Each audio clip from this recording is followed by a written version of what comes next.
I-Team investigation. High school students handcuffed and hauled into court.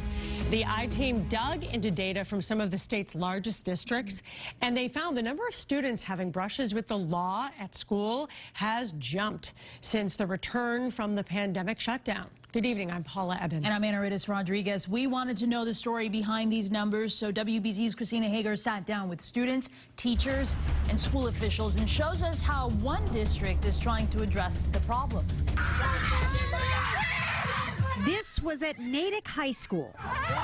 And in Lawrence, I just see people throwing hands. I was getting scared to come to school. We were all kind of taken by surprise a little bit. Cindy Burns is principal of Brockton High, where an officer was placed on leave after holding down a student, one of several disciplinary problems that made headlines. We had a weapon in the building. We had ammunition in the building. We've had kids pulling the fire alarms. When the I-Team dug into school data, we found more students crossing the line into criminal behavior.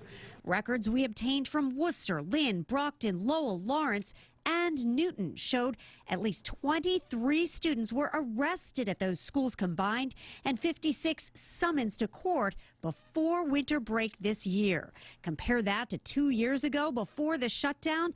There were no arrests nor summonses in any of those districts. What are your concerns when you hear about students getting arrested? There is trauma, because my students have expressed it to me, of seeing another kid detained in school.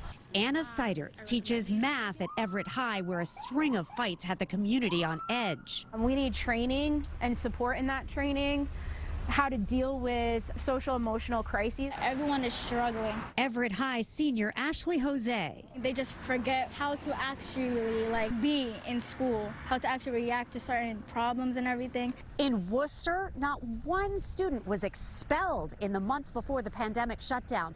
But this year, records we obtained show 46 were kicked out before Thanksgiving.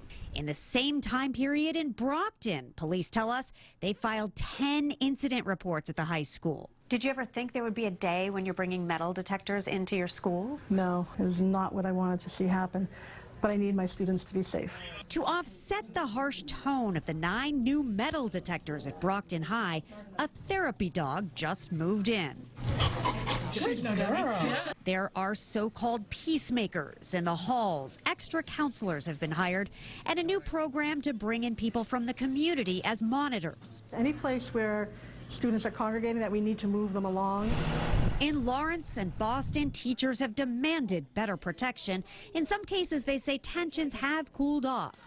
But with new scenes like this popping up, the road to mental recovery in school is still uncertain. Feels like every day it's another kid that needs more help. For the I-Team, Christina Hager, WBZ News. Christina, thank you. Have you seen something the I-Team should look into? You can send us an email at iteam@cbsboston.com.